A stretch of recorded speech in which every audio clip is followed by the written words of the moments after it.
Hi all welcome back to Salim learning എവിടെ സാറാണ്. Yes, ഈ ഒരു വർഷത്തെ നമ്മുടെ പുതിയ NCERT ടെക്സ്റ്റ് ബുക്ക് വന്നിരിക്കുകയാണ്. 9th CBSE മക്കൾക്ക് വേണ്ടി ഒരു അടിപൊളി ടെക്സ്റ്റ് ബുക്ക് തന്നെയാണ് മക്കളെ നിങ്ങൾക്ക് വേണ്ടി ഇപ്രാവശ്യം വന്നിട്ടുള്ളത്. അപ്പൊ മക്കളെല്ലാവരും കൺഫ്യൂസ്ഡ് ആണ്. സാറേ, ഞങ്ങൾ കഴിഞ്ഞ വർഷത്തെ വീഡിയോസ് ഒക്കെ യൂട്യൂബിലും അവിടെ ഇവിടെയൊക്കെ കണ്ടിരുന്നു. ആ ചാപ്റ്റേഴ്സ് ഒക്കെ ഞങ്ങൾക്ക് ഓക്കെ ആയിരുന്നു. പക്ഷെ ഈ ഒരു വർഷത്തെ സോഷ്യൽ സയൻസ് എന്താണ് പാടി, എന്താണ് അവസ്ഥ എന്നറിയാൻ വേണ്ടിയുള്ള ക്യൂരിയോസിറ്റിയിലാണ് പല മക്കളും, കൺഫ്യൂഷനിലാണ് പല മക്കളും, അല്ലെങ്കിൽ കൺഫ്യൂസ്ഡ് ആയിരിക്കുകയാണെന്നൊക്കെ സാറിന് അറിയാം. അപ്പോ നമ്മൾ പറയുന്ന പോലെ തന്നെ യെസ്, ഈസി ആണോ ഹാഡ് ആണോ എന്ന് നമുക്കൊന്ന് ചെക്ക് ചെയ്യാം അല്ലേ. അപ്പോൾ ഞാൻ ഒരിക്കലും പറയില്ല ഒരു പേപ്പറും ഹാഡ് ആണെന്ന് പറയില്ല, അറ്റ് ദ സെയിം ടൈം ഒന്നും ഈസി ആണെന്ന് പറയില്ല. ഓക്കെ, ദാറ്റ് മീൻസ് നമ്മൾ എത്രത്തോളം എഫേർട്ട് എടുക്കുന്നുണ്ട് അതിനനുസരിച്ചാണ് ഒരു ടോപ്പിക് ഈസി ആണോ ഹാഡ് ആണോ എന്നുള്ളത് നമുക്ക് ഡിസൈഡ് ചെയ്യാൻ പറ്റുക. ഓക്കെ, അപ്പൊ നിങ്ങളുടെ എഫേർട്ടിനനുസരിച്ചായിരിക്കും ഈ ടോപ്പിക് നിങ്ങൾക്ക് ഈസി ആണോ ഹാഡ് ആണോ എന്നൊക്കെ നമുക്ക് നോക്കേണ്ടത്. ഒരു കാര്യം ഞാൻ പറയാം, നമ്മുടെ കഴിഞ്ഞ വർഷത്തെ നമ്മുടെ 9th CBSE നിന്നും എൻറ്റയർലി ഡിഫറെന്റ് ആയിട്ടുള്ള ബുക്ക് തന്നെയാണ് ഇപ്രാവശ്യം എന്ത് ചെയ്തിട്ടുള്ളത് വന്നിട്ടുള്ളത്. പക്ഷേ നമ്മുടെ ഹിസ്റ്ററിയിലൊക്കെ നമ്മൾ നോക്കുകയാണെങ്കിൽ കംപ്ലീറ്റ് ആയിട്ടും ചേഞ്ചസ് ഉണ്ട്. പക്ഷേ ജിയോഗ്രഫിയിലെ ചില ഏരിയാസ് ഒക്കെ നമുക്ക് എന്ത് ചെയ്തിട്ടുണ്ട്, പ്രീവിയസ് ഇയർ ഉണ്ടായിട്ടുള്ള ചില ടോപ്പിക്സിനൊക്കെ നമ്മൾ കുറച്ചും കൂടി എക്സ്പാൻഡ് ചെയ്തിട്ടുള്ള വേർഷൻസിലേക്കാണ് വന്നിട്ടുള്ളത്. പൊളിറ്റിക്കൽ സയൻസിന്റെ കേസ് എടുക്കുമ്പോഴും പ്രീവിയസ് ഇയറിൽ ഉണ്ടായിട്ടുള്ള ചില ടോപ്പിക്സ് ഉണ്ട്, പക്ഷെ അതേപോലെയല്ല, ലോട്ട്സ് ഓഫ് ചേഞ്ചസ് വന്നിട്ടുണ്ട്. പക്ഷെ ഒരു ചാപ്റ്റേഴ്സും സെയിം അല്ല. ഓക്കെ, കഴിഞ്ഞ വർഷം ഉണ്ടായിരുന്ന ഒരു ചാപ്റ്റർ ഇവിടെ റിപ്പീറ്റ് ചെയ്യുന്നില്ല, പക്ഷെ അതിന്റെ ചെറിയ ചെറിയ എന്താ പറയുക ടോപ്പിക്സും കാര്യങ്ങളൊക്കെ നമ്മുടെ ജിയോഗ്രഫിയിലാണെങ്കിലും പൊളിറ്റിക്കൽ സയൻസിലാണെങ്കിലൊക്കെ ഇൻക്ലൂഡ് ചെയ്തിട്ടുണ്ട്. പക്ഷേ ഹിസ്റ്ററി നമ്മൾ നോക്കുകയാണെങ്കിൽ കംപ്ലീറ്റ് റിപ്ലേസ് ചെയ്തിട്ടുണ്ട്. Complete new kind of chapters ആണ്. ആദ്യത്തെ ചാപ്റ്ററായിട്ട് ഒരു കണക്ഷനും ഇല്ലാത്ത നമ്പർ ഓഫ് ചാപ്റ്റേഴ്സ് ആണ് നമുക്ക് ഈ വർഷം എന്ത് ചെയ്യാനുള്ളത്, പഠിക്കാനുള്ളത്. ഓക്കെ, അപ്പൊ നമുക്ക് ഏതൊക്കെ ചാപ്റ്റേഴ്സ് ആണ് പഠിക്കാനുള്ളത്, അതിൽ എന്താ പറയാ ഓരോ ചാപ്റ്റേഴ്സിന്റെയും ഇമ്പോർട്ടന്റ് ആയിട്ടുള്ള ഏരിയാസ് എന്തൊക്കെയാണ്, അതൊക്കെയാണ് നമ്മൾ ഇന്ന് നോക്കാൻ പോകുന്നത്. അപ്പൊ എല്ലാ മക്കളും എന്ത് ചെയ്യുക, ത്രൂ ഔട്ട് കാണുക. ഇത് അത്യാവശ്യം ചാപ്റ്റേഴ്സ് ഓൾമോസ്റ്റ് ഫസ്റ്റ് പാർട്ടിൽ നമുക്ക് 9 ചാപ്റ്റേഴ്സും സെക്കൻഡ് പാർട്ടിൽ നമുക്ക് 7 ചാപ്റ്റേഴ്സ്, ദാറ്റ് മീൻസ് 16 ചാപ്റ്റേഴ്സ് നമുക്ക് എന്ത് ചെയ്യാനുണ്ട്, ഇൻട്രൊഡ്യൂസ് ചെയ്യാനുണ്ട്. അപ്പോൾ അതുകൊണ്ട് തന്നെ അതിൻ്റെതായിട്ടുള്ള ഒരു ലെങ്ത് ഈ ഒരു ടോപ്പിക്കിന് ഉണ്ടാവും, ഈ ഒരു വീഡിയോക്ക് ഉണ്ടാവും. കംപ്ലീറ്റ് ആയിട്ട് കാണുക, ബിക്കോസ് നിങ്ങൾ ഈ ഒരു വർഷം ടോട്ടലി പഠിക്കാനുള്ള ടോപ്പിക്സ് ആണ് നമ്മളിപ്പോൾ പറയുന്നത് സോഷ്യൽ സയൻസിൽ. ഓക്കെ, നമുക്ക് നോക്കാം. First chapter understanding social science. Actually ഇത് നമ്മൾ ഇൻട്രൊഡക്ഷൻ ആണ്. ഓക്കെ, ഇതൊരു ഇൻട്രൊഡക്ഷൻ ഏരിയ ആണ്. അതായത് നമ്മൾ ഈ പറയുന്ന ഒരു ഇൻട്രൊഡക്ഷൻ ഏരിയയിൽ നമ്മൾ പഠിക്കാൻ പോകുന്നത് എന്താണ്, സോഷ്യൽ സയൻസ് എന്താണ്, അതിൽ ഹിസ്റ്ററി എന്താണ്, ജോഗ്രഫി എന്താണ്, പൊളിറ്റിക്കൽ സയൻസ് എന്താണ്, അതുപോലെ തന്നെ ഇക്കണോമിക്സ് എന്താണ്, ഇതാണ് നമ്മൾ പഠിക്കുന്നത്. ഓക്കെ, നിങ്ങൾ കുറച്ചും കൂടി നിങ്ങൾക്കുണ്ടായിട്ടുള്ള ഒരു അഡ്വാൻറ്റേജ് എന്ന് പറയുന്നത്, കഴിഞ്ഞ വർഷം വരെ നിങ്ങൾക്ക് ആക്ച്വലി കഴിഞ്ഞ വർഷത്തിന്റെ എന്താ പറയുക ഓൾഡ് ടെക്സ്റ്റ് ബുക്ക് ഫോളോ ചെയ്തിട്ടുള്ള മക്കളാണെങ്കിൽ നിങ്ങളുടെ ഫാമിലിയിലേക്ക് പുതിയൊരു മെമ്പർ കൂടി വന്നിട്ടുണ്ട്, ഇക്കണോമിക്സ് എന്ന് പറയുന്ന ഒരു ഏരിയ. പക്ഷേ കഴിഞ്ഞ വർഷം ന്യൂ NCERT ഇൻട്രൊഡ്യൂസ് ചെയ്തപ്പോൾ നമുക്ക് അവിടെ തീം എന്താ പറയുക, തീം ഡിയിൽ ഉണ്ടായിരുന്ന എന്താണ്, അല്ലെങ്കിൽ last theme factors of production ഇക്കണോമിക്സിന്റെ പാർട്ടായിരുന്നു. ഓക്കെ, പക്ഷെ അപ്പോൾ നിങ്ങൾക്ക് എന്താ പറയുക കഴിഞ്ഞ വർഷം ന്യൂ NCERT ഫോളോ ചെയ്ത മക്കളാണെങ്കിൽ സോഷ്യൽ സയൻസ് 4 പാർട്ട് തന്നെയാണ്, history, geography, political science and economics. അല്ല ഓൾഡ് NCERT ഫോളോ ചെയ്ത മക്കളാണെങ്കിൽ history, geography, political science of civics മാത്രമേ ഉണ്ടായിരുള്ളൂ, ഇക്കണോമിക്സ് ഉണ്ടായിരുന്നില്ല. അപ്പോൾ അവിടെ ഇക്കണോമിക്സ് കൂടി അഡോൺ ചെയ്തിട്ടുണ്ട് ഇപ്രാവശ്യം. അപ്പോൾ ഇതിനെക്കുറിച്ചൊക്കെയുള്ള ഒരു ഇൻട്രൊഡക്ഷൻ ആണ് നമ്മുടെ ഫസ്റ്റ് വരുന്നത്, understanding social science. Okay, understanding social science എന്നുള്ളതാണ് നമ്മുടെ ഫസ്റ്റ് ടോപ്പിക് ആയിട്ട് വരുന്നത്. ആക്ച്വലി നമ്മുടെ 16 ചാപ്റ്റേഴ്സിലുള്ള ഒരു കാര്യം തന്നെയാണ് ഈ ഫസ്റ്റ് എന്ന് പറയുന്നത്. അതിന് പക്ഷേ നമ്മൾ ഈ പറഞ്ഞ എല്ലാ ചാപ്റ്റേഴ്സിനെ കുറിച്ചും, എല്ലാ ടോപ്പിക്സിനെ കുറിച്ചും, എല്ലാ സബ്ജക്റ്റിനെ കുറിച്ചുള്ള ഒരു ഇൻട്രൊഡക്ഷൻ ആണ്. Meaning and scope of relevance of social science. Social സയൻസിന്റെ മീനിങ് എന്താണ്, അതിന്റെ സ്കോപ്പ് എന്താണ്, റിലവൻസ് എന്താണ്, ഇതൊക്കെയാണ് നമ്മൾ ആ ഒരു ടോപ്പിക്കിൽ പഠിക്കുന്നത്. Then understanding social science from Indian perspective. Indian പെർസ്പെക്റ്റീവിൽ എന്തുകൊണ്ട് സോഷ്യൽ സയൻസ് നമ്മൾ എന്താണ് ഈ ഒരു ഫസ്റ്റ് ചാപ്റ്ററോടെ നമ്മൾ പഠിക്കുകയാണ്. അപ്പൊ ഈ ചാപ്റ്റർ ആക്ച്വലി നമ്മൾ ഹിസ്റ്ററിയുടെ പാർട്ടാണോ? നോ. ജിയോഗ്രഫിയുടെ പാർട്ടാണോ? നോ. ഇത് ഇക്കണോമിക്സിന്റെ പാർട്ടാണോ? നോ. ഇത് പൊളിറ്റിക്കൽ സയൻസിന്റെ പാർട്ടാണോ? ഇത് നമ്മൾ നോക്കുകയാണെങ്കിൽ എന്താണ് പറയുക, സോഷ്യൽ സയൻസ്, എൻറ്റയർ സോഷ്യൽ സയൻസിന്റെ ഒരു ഇൻട്രൊഡക്ഷൻ പാർട്ടായിട്ടാണ് നമുക്ക് ഈ ഒരു ചാപ്റ്റർ കാണാൻ പറ്റുന്നത്. Okay, explain the relevance of studying social science to understand society, environment, economy and government in our lifes. ഇവിടെ നമ്മുടെ എന്താ പറയുക സോഷ്യൽ സയൻസിനെ കുറിച്ചാണ് പഠിക്കുന്നത്, നമ്മുടെ ഇക്കണോമിയെ കുറിച്ച് നമ്മൾ പഠിക്കുന്നു, നമ്മുടെ ഹിസ്റ്റോറിക്കൽ ആയിട്ടുള്ള പാസ്റ്റിനെ കുറിച്ച് നമ്മൾ പഠിക്കുന്നു, നമ്മുടെ പൊളിറ്റിക്കൽ തിയറീസിനെ കുറിച്ച് പഠിക്കുന്നു, നമ്മുടെ എൻവയോൺമെന്റിനെ കുറിച്ച് നമ്മൾ പഠിക്കുന്നു. ഇതിനെക്കുറിച്ചൊക്കെയുള്ള പഠനമാണ് നമ്മളിവിടെ സാധ്യമാക്കുന്നത്. അപ്പൊ ഞാൻ നേരത്തെ പറഞ്ഞ പോലെ തന്നെ geography, history, political science and ഇക്കണോമിക്സിന്റെ സ്കോപ്പും അതിന്റെ ഡിസിപ്ലിനും അതിന്റെ കണക്ഷൻസ് ഒക്കെയാണ് നമ്മൾ ഈ ഒരു ചാപ്റ്ററിൽ മേജർ ആയിട്ട് പഠിക്കുന്നതാണ്. ഓക്കെ, നെക്സ്റ്റ് ചാപ്റ്ററിലേക്ക് പോകുമ്പോൾ അപ്പൊ ഈ ഒരു ചാപ്റ്റർ കുറച്ച് എനിക്ക് തോന്നുന്നത് എന്താ പറയാ മക്കൾക്ക് കുറച്ചും കൂടി കൺവീനിയൻസ് ആണ്, മക്കൾക്ക് കുറച്ചും കൂടി ഈസി ആയിട്ടുള്ള ഒരു ടോപ്പിക്കാണ് ഫസ്റ്റ് ചാപ്റ്റർ. ഓക്കെ, ഈ ഒരു ഇൻട്രൊഡക്ഷൻ ഏരിയ എന്ന് പറഞ്ഞാൽ കുറച്ചും കൂടി ഈസി ആയിരിക്കും മക്കൾക്ക് തോന്നുന്നുണ്ട്. നെക്സ്റ്റ് വരുന്നടാ നമ്മുടെ shaping of the surface. Actually ഇത് ജിയോഗ്രഫിയുടെ പാർട്ടാണ്. ജിയോഗ്രഫിയിൽ പറയുന്ന സർഫേസിന്റെ ഷേപ്പ്, പറഞ്ഞ വെതറിന്റെ റോള്, അതുപോലെ നമ്മൾ പറയുന്നുണ്ട് പ്ലേറ്റ് ടെക്ടോണിക്സ്, അതുപോലെ interior of the earth, interior, അതിലുള്ള ഷേപ്പ്, അതിലുള്ള ഡിഫറെന്റ് ലാൻഡ് ഫോംസ്, ഇതൊക്കെയാണ് നമ്മൾ ഈ ഒരു ചാപ്റ്ററിൽ പഠിക്കാനുള്ളത്. ഗ്ലേസിയേഴ്സിനെ കുറിച്ച് പഠിക്കാനുണ്ട്, വിൻഡിനെ കുറിച്ച് പഠിക്കാനുണ്ട്, അണ്ടർഗ്രൗണ്ട് വാട്ടറിനെ കുറിച്ചൊക്കെ നമുക്ക് എന്ത് ചെയ്യാണ്ട് പഠിക്കാനുണ്ട്. അപ്പോൾ അതിന് ഡിഫറെന്റ് ആയിട്ടുള്ള ലാൻഡ് ഫോംസും ഡിസാസ്റ്റേഴ്സിനെ കുറിച്ചും എർത്ത്ക്വേക്സിനെയും ലാൻഡ് സ്ലൈഡ്സിനെ കുറിച്ചൊക്കെ നമുക്ക് പഠിക്കാനുണ്ട്. ആക്ച്വലി ഇത് കഴിഞ്ഞ വർഷം ഒന്നിലധികം ചാപ്റ്റേഴ്സിൽ ഉണ്ടായിട്ടുള്ള ടോപ്പിക്സ് ഒരു ചാപ്റ്ററിലേക്ക് എന്ത് ചെയ്യാണ് ഇൻക്ലൂഡ് ചെയ്ത ഒരു മെത്തേഡാണ് നമുക്ക് കാണാൻ പറ്റുന്നത് കേട്ടോ. ഓക്കെ, അപ്പോൾ shaping of the earth almost 8 hours ആണ് ഈ ഒരു ചാപ്റ്ററിന് ഡിമാൻഡ് ചെയ്യുന്ന എന്താ പറയുക ഡ്യൂറേഷൻ എന്ന് പറയുന്നത്. ഓക്കെ, നെക്സ്റ്റ് ചാപ്റ്ററിലേക്ക് പോകുമ്പോൾ അറ്റ്മോസ്ഫിയർ ആൻഡ് ദ ക്ലൈമറ്റ് എന്നുള്ള ചാപ്റ്റർ കഴിഞ്ഞ വർഷം ഉണ്ടായിരുന്നു. ഓക്കെ, അപ്പോൾ ഇവിടെ ഒന്ന് എന്ത് ചെയ്തിട്ടുണ്ട് അറ്റ്മോസ്ഫിയർ ആൻഡ് ക്ലൈമറ്റ് എന്ന രീതിയിലേക്ക് എന്ത് ചെയ്യുന്നത് ചാപ്റ്റർ കുറച്ചും കൂടി ഞാൻ നേരത്തെ പറഞ്ഞ പോലെ തന്നെ എക്സ്പാൻഡ് ചെയ്തിട്ടുണ്ട്. ഓക്കെ, അപ്പോൾ structure and composition elements of weather and ക്ലൈമറ്റിന്റെയും വെതറിന്റെ എലമെന്റ്സ് എന്തൊക്കെയാണ് ഇതൊക്കെ നിങ്ങൾ എനിക്ക് തോന്നുന്നത് 7th മുതൽ തന്നെ പഠിക്കുന്ന കാര്യങ്ങളാണ്. പക്ഷെ അത് കുറച്ചും കൂടി ഡീറ്റെയിൽ ആയിട്ട് കുറച്ചും കൂടി എക്സ്പ്ലെയിൻ ചെയ്തിട്ടുള്ള ഒരു ഏരിയ ആണ് നമ്മൾ ഈ ഒരു ചാപ്റ്ററിലേക്ക് വരുന്നത്.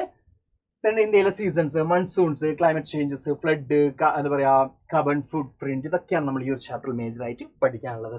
ഓക്കെ, അപ്പോൾ ലോക്കൽ വിൻഡ്സിനെ കുറിച്ചും അതുപോലെ തന്നെ എന്താ പറയാ അതിന്റെ ഇമ്പാക്റ്റിനെ കുറിച്ചൊക്കെ അനലൈസ് ചെയ്യുക, ഇതൊക്കെയാണ് ഇമ്പോർട്ടന്റ് ആയിട്ട് ഈ ഒരു ചാപ്റ്ററിൽ മേജർ ആയിട്ട് വരുന്നത്. ഓക്കെ, ഡിഫറെന്റ് ആയിട്ടുള്ള അറ്റ്മോസ്ഫിയറിക് ലെയേഴ്സിനെ കുറിച്ചൊക്കെ എന്ത് ചെയ്യാണ്ട് നമുക്ക് ആ ഒരു ചാപ്റ്ററിൽ പഠിക്കാനുണ്ട്.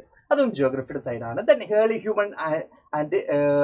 Humans and beginning of civilisation. ഇതിൽ നമ്മൾ പറയുന്നത് ഏർലി ഹ്യൂമൻ ബീങ്സ്, നമ്മൾ ഈ പറയുന്ന ഡിഫറെന്റ് ആയിട്ടുള്ള ഏജസ് അല്ലെ, ഈ പറയുന്ന പോലെ എന്താണ് പാലിയോളിത്തിക് അല്ലെങ്കിൽ മെസോലിത്തിക്, ഇങ്ങനെ ഡിഫറെന്റ് ആയിട്ടുള്ള ഏജസ് നമുക്ക് ഈ ഒരു ചാപ്റ്ററിൽ പഠിക്കാനുണ്ട്. അതുകൂടാതെ സിവിലൈസേഷൻ, ഇൻഡസ് വാലി സിവിലൈസേഷൻ പോലെയുള്ള മേജർ ആയിട്ടുള്ള സിവിലൈസേഷൻസ് നമുക്ക് എന്ത് ചെയ്യാണ്ട് ഈ ഒരു ചാപ്റ്റർ പഠിക്കാണ്ട്. അത്യാവശ്യം ഹിസ്റ്റോറിക്കലി അത്യാവശ്യം ഒരു ഓൾഡ് ഹിസ്റ്ററിയാണ് ആക്ച്വലി നമുക്കിവിടെ പഠിക്കാനുള്ളത്. ഇവിടെ നമ്മൾ കൃത്യമായിട്ട് പറയുന്നുണ്ട് cultural development from 2 million years ago. Okay, അത്രയും ഓൾഡ് ഹിസ്റ്ററിയാണ്. ആക്ച്വലി കഴിഞ്ഞ വർഷം നമുക്ക് അത്രയും ഓൾഡ് ഹിസ്റ്ററി പഠിക്കാണ്ടായിരുന്നില്ല. കഴിഞ്ഞ വർഷം നമ്മൾ നോക്കുകയാണെങ്കിൽ ഫ്രഞ്ച് റവല്യൂഷൻ അല്ലെങ്കിൽ റഷ്യൻ റവല്യൂഷൻ അല്ലെങ്കിൽ നാസിസം, അതൊക്കെ നമുക്ക് പറയുന്നത് ഓൾമോസ്റ്റ് എന്താ പറയുക 1789 അതിനുശേഷമുള്ള ഇയേഴ്സ് ഒക്കെയാണ് നമ്മൾ മേജറായിട്ട് പഠിക്കുന്നതെങ്കിൽ ഇത് അങ്ങനെയല്ല. ഓൾഡ് കാര്യങ്ങൾ നമുക്ക് എന്ത് ചെയ്യാം, വളരെ ഓൾഡ് ആയിട്ടുള്ള കാര്യങ്ങൾ, അത്രയും എന്താ പറയുക ആൻഷ്യന്റ് ആയിട്ടുള്ള കാര്യങ്ങളെ കുറിച്ച് നമുക്ക് പഠിക്കാനുണ്ട്. ഓക്കെ, അപ്പോൾ പല ഏജസ് നമുക്ക് നിയോളിത്തിക്, അതുപോലെ തന്നെ എന്താ പറയുക മെസോലിത്തിക്, അതുപോലെ തന്നെ പാലിയോളിത്തിക് പോലുള്ള ഏജസ് ഒക്കെ നമുക്ക് ഇവിടെ പഠിക്കാനുണ്ട്. ദെൻ സ്റ്റേറ്റ് ആൻഡ് സൊസൈറ്റി, ഇവിടെ നമ്മൾ പഠിക്കുന്നത് വേദിക് ഏജിനെ കുറിച്ച്, അന്നത്തെ ജിയോഗ്രഫിയെ കുറിച്ച്, അന്നത്തെ rituals, text, political institutions, social ഓർഡറിനെ കുറിച്ചൊക്കെയാണ് നമ്മൾ ഈ പറയുന്ന സ്റ്റേറ്റ് ആൻഡ് സൊസൈറ്റി എന്ന് പറയുന്ന ചാപ്റ്ററിൽ പഠിക്കുന്നത്. ഓക്കെ, അപ് ടു 1000 CE ആണ് നമ്മളിവിടെ നോക്കുന്നത്. ഓൾമോസ്റ്റ് 9 hours ആണ് ഈ ഒരു ചാപ്റ്ററിന് വേണ്ടി വരുന്ന സമയം നമുക്ക് കാണാൻ പറ്റും. ഓക്കെ, അപ്പൊ ഇതിൽ നമ്മൾ ഈ പറഞ്ഞ ഹിസ്റ്റോറിക് നമ്മുടെ എന്താ പറയാ ഗവൺമെന്റ് അല്ലെങ്കിൽ പറഞ്ഞ അതർ സ്ട്രക്ചറിന്റെ ഒരു ഹിസ്റ്റോറിക്കൽ ആയിട്ടുള്ള ബാക്ക്ഗ്രൗണ്ട് ആണ് നമ്മൾ ഈ ചാപ്റ്റർ ആക്ച്വലി പഠിക്കുന്നത്. വേദിക് പീരീഡിനെ കുറിച്ച്, അന്നത്തെ ഗവേണിംഗ് മെത്തേഡിനെ കുറിച്ചൊക്കെ നമുക്ക് ഡീറ്റെയിൽഡ് ആയിട്ടും ഈ ഒരു ചാപ്റ്ററിൽ പഠിക്കാനുള്ളതാണ്. നെക്സ്റ്റ് വരുന്നതാണ് ഡെമോക്രസി ആക്ച്വലി കഴിഞ്ഞ വർഷം ഉണ്ടായിരുന്നു. ഡെമോക്രസി എന്ന് പറയുന്ന ഡെമോക്രാറ്റിക് റൈറ്റ്സും ഡെമോക്രസിയുമായിട്ട് ബന്ധപ്പെട്ട് കുറെ അധികം ചാപ്റ്റേഴ്സ് ഉണ്ടായിരുന്നു. അപ്പോൾ മീനിങ് ആൻഡ് ഫീച്ചേഴ്സ് ഓഫ് ഡെമോക്രസിയുടെ മീനിങ് എന്താണ്, ഫീച്ചേഴ്സ് എന്താണ് നമുക്ക് ഇവിടെ പഠിക്കാനുണ്ട്. റൂട്ട്സ് ഓഫ് ഡെമോക്രസി ഇൻ ഇന്ത്യയിലെ ഡെമോക്രസിയുടെ റൂട്ട്സ്, അതിന്റെ എവിടുന്നാണ് ബിഗിനിങ്, എവിടുന്നാണ് ഒറിജിനേറ്റ് ചെയ്തിട്ടുള്ളത്, ഇന്ത്യയിൽ എത്രത്തോളം ഡെമോക്രാറ്റിക് വാല്യൂ ഉണ്ട്, ഇങ്ങനെയുള്ള കാര്യങ്ങളൊക്കെ അതിൽ പഠിക്കാനുണ്ട്. Then challenges to democracy in Indian democracy face ചെയ്യുന്ന ചലഞ്ചസ് എത്രത്തോളമാണ്. അപ്പോൾ തന്നെ വേൾഡിലെ ഡെമോക്രാറ്റിക് സിസ്റ്റത്തെ കുറിച്ച് നമുക്ക് അവിടെ പഠിക്കാനുണ്ട്. അപ്പോൾ അതിന് difference between parliamentary and presidential system നമുക്ക് പഠിക്കാനുണ്ട്. ഫീച്ചേഴ്സ് ഓഫ് ഡെമോക്രസി നമുക്ക് അണ്ടർസ്റ്റാൻഡ് ചെയ്യാനുണ്ട്. ഇങ്ങനെയുള്ള കാര്യങ്ങളൊക്കെയാണ് നമുക്ക് ഈ ഡെമോക്രസി എന്നുള്ള ചാപ്റ്ററിൽ പഠിക്കാനുള്ളത്. പൊളിറ്റിക്കൽ സയൻസ് ആണ്. നെക്സ്റ്റ് വരുന്ന ഇലക്ഷൻ ആണ്. കഴിഞ്ഞ വർഷം ഇലക്ടോറൽ പൊളിറ്റിക്സ് എന്നൊരു ചാപ്റ്റർ ആയിരുന്നു കഴിഞ്ഞ വർഷം ഉണ്ടായിരുന്നെങ്കിൽ അതിന്റെ ഓൾമോസ്റ്റ് സെയിം കോണ്ടന്റ് തന്നെയാണ് ഇലക്ഷൻ എന്നുള്ള ചാപ്റ്റർ വരുന്നത്. പക്ഷെ സെയിം അല്ല, ചെറിയ ഡിഫറൻസ് ഉണ്ട്. പക്ഷെ ഓൾമോസ്റ്റ് സിമിലാരിറ്റി നമുക്ക് കാണാൻ പറ്റും.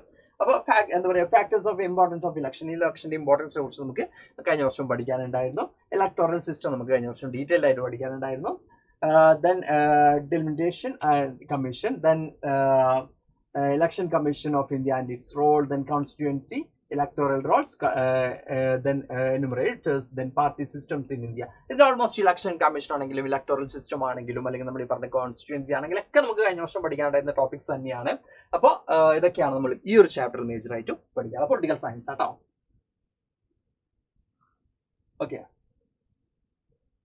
നെക്സ്റ്റ് ബിൽഡിംഗ് ബ്ലോക്സ് ഇൻ ഇക്കണോമിയുടെ സൈഡ് നമുക്ക് വന്നിട്ടുള്ള ചാപ്റ്റർ ആണ്. അപ്പോൾ scarcity of resources, opportunity cost and the need of marketing choice, what do economics do, then what produce, how to produce and for whom to produce, production method, ആർക്ക് വേണ്ടി produce ചെയ്യുന്നു, എന്തിനു വേണ്ടി produce ചെയ്യുന്നു, ഇങ്ങനെയുള്ള കുറേ അധികം കാര്യങ്ങൾ. കൺസ്യൂമേഴ്സിനെ കുറിച്ച്, കൺസ്യൂമേഴ്സിന് എന്താ പറയുക പ്രൊഡക്ഷന്റെ റോളിനെ കുറിച്ച്, ഇക്കണോമിയിൽ പ്രൊഡക്ഷനുള്ള റോൾ എന്താണ്, മാനുഫാക്ചറിങ്ങിനുള്ള റോൾ എന്താണ്, ഇതൊക്കെ നമുക്ക് ഈ ഒരു ചാപ്റ്ററിൽ ഡീറ്റെയിൽ ആയിട്ട് പഠിക്കാനുണ്ട്. അതുപോലെ തന്നെ മാർക്കറ്റും, difference between market, then centrally planned and mixed economic system അതൊക്കെ നമുക്ക് പഠിക്കാനുണ്ട്. അതുപോലെ തന്നെ വെൽഫെയർ ഇക്കണോമി നമുക്ക് ചെയ്യാനുണ്ട്. ഈ പറയുന്ന ബിൽഡിംഗ് ബ്ലോക്സ് ഇൻ ഇക്കണോമിക്സിൽ നമുക്ക് പഠിക്കാനുണ്ട്. നെക്സ്റ്റ് വരുന്നത് പ്രൈസ് പെർസിൽ വാട്ട് ഡ്രൈവ്സ് ദ മാർക്കറ്റ്സ്. ഇത് ആക്ച്വലി ഇക്കണോമിക്സിന്റെ സൈഡ് തന്നെയാണ് വരുന്നത്.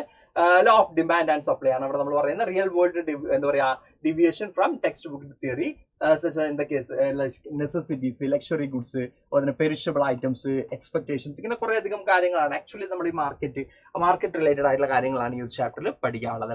യെസ്, പ്രൈസ് സെല്ലിംഗ് പോലുള്ള കാര്യങ്ങളൊക്കെയാണ് ഈ ഒരു ചാപ്റ്ററിൽ മേജർ ആയിട്ട് പഠിക്കാനുള്ളത്. അത്രയാണ് നമ്മുടെ ഫസ്റ്റ് പാർട്ടിലുള്ളത്. ഓക്കെ, അപ്പൊ മക്കൾ ഇത് കേൾക്കുന്ന സമയത്ത് സാറേ ഇത് അത്യാവശ്യം ഉണ്ടല്ലോ, അത്യാവശ്യം റിച്ച് കോണ്ടന്റ് തന്നെയാണ്, നമുക്ക് അത് അടിപൊളിയായിട്ട് പഠിക്കണം. ഓക്കെ, റിച്ച് ആയിട്ടുള്ള കോണ്ടന്റ് തന്നെയാണ് നമുക്ക് പഠിക്കാനുള്ളത്, അടിപൊളിയായിട്ട് നമുക്ക് പഠിക്കണം. ഇനി സെക്കൻഡ് പാർട്ടിലേക്ക് നമ്മൾ വരുന്ന സമയത്ത് ഓഷൻ ആൻഡ് ലൈഫിൽ നമ്മൾ വരുന്ന സമയത്ത് ഇവിടെ നമ്മൾ പറയുന്നത് എന്താ പറയുക ഓഷൻ റിലീഫിനെ കുറിച്ച്, ദെൻ ഓഷൻ വാട്ടർ വേവ്സിനെ കുറിച്ച്, ടൈഡ്സ് ആൻഡ് കറൻസിനെ കുറിച്ച്, ഇതൊക്കെ നിങ്ങൾ ഈ 7th CBC ഓൺവേർഡ്സ് നിങ്ങൾ പഠിക്കുന്ന ടോപ്പിക്സ് ആണ്.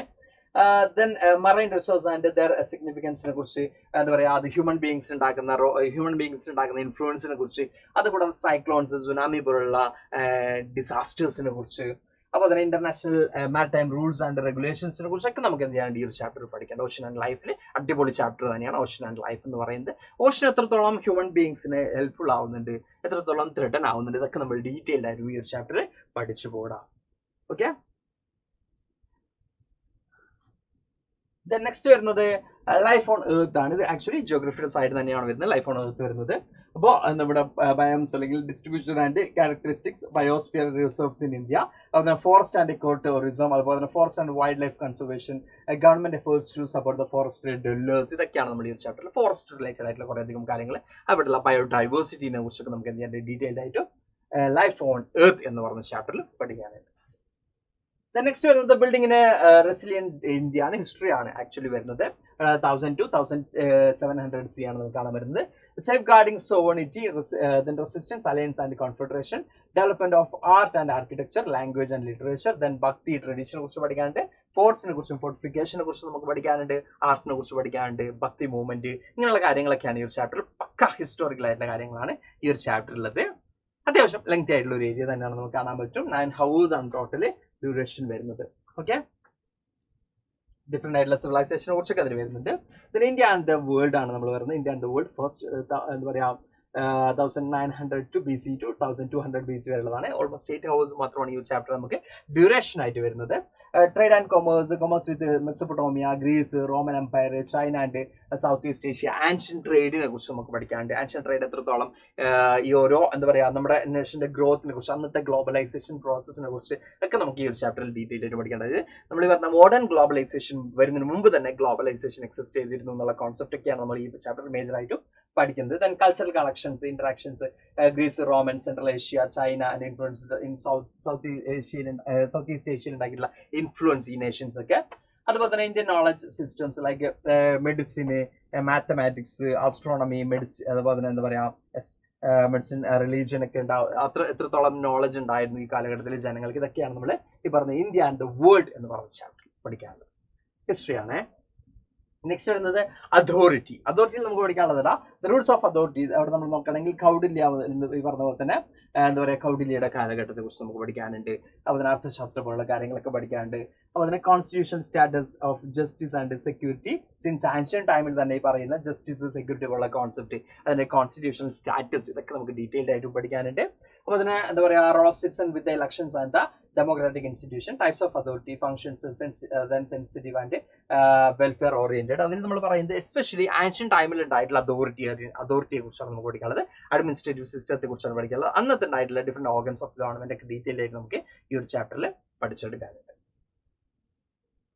അടുത്ത വരുന്നടാ ഫ്രം ഐഡിയാസ് ടു സ്റ്റാർട്ടപ്സ് ആണ്. ആക്ച്വലി ഈ ഒരു ചാപ്റ്ററിലേക്ക് വരുന്ന സമയത്ത് ഏറ്റവും രസകരമായിട്ടുള്ള ഒരു കാര്യം എന്ന് പറയുന്നത് എന്താ പറയുക എന്റർപ്രണർഷിപ്പും കാര്യങ്ങളൊക്കെ, അല്ലെങ്കിൽ കുറച്ചും കൂടി നിങ്ങളെ കുറച്ചും കൂടി അഡ്വാൻസ്ഡ് ആക്കുന്ന രീതിയിലുള്ള ചാപ്റ്റേഴ്സ് ആണ് ലാസ്റ്റ് 2 ചാപ്റ്റേഴ്സിലേക്ക് വരുന്ന സമയത്ത് നമുക്ക് കാണാൻ പറ്റുന്നത്. അതായത് ഈ ചാപ്റ്ററിലേക്ക് വരുന്ന സമയത്ത് what is entrepreneurship and explain the resource required to start business startup ചെയ്യാനുള്ള എന്തൊക്കെയാണ് അതിന് ആവശ്യമായിട്ടുള്ള എന്താ പറയുക റിസോഴ്സസ് എന്തൊക്കെയാണ് ആവശ്യം, അല്ലെങ്കിൽ എന്തൊക്കെയാണ് അതിന്റെ ഒരു ബാക്ക് ബോൺ എന്ന് പറയുന്നത്, ഇതൊക്കെ ഡീറ്റെയിൽഡ് ആയിട്ട് നമുക്ക് എന്ത് ചെയ്യാണ്ട് ഈ ഒരു ചാപ്റ്ററിൽ പഠിച്ചെടുക്കാനുണ്ട്.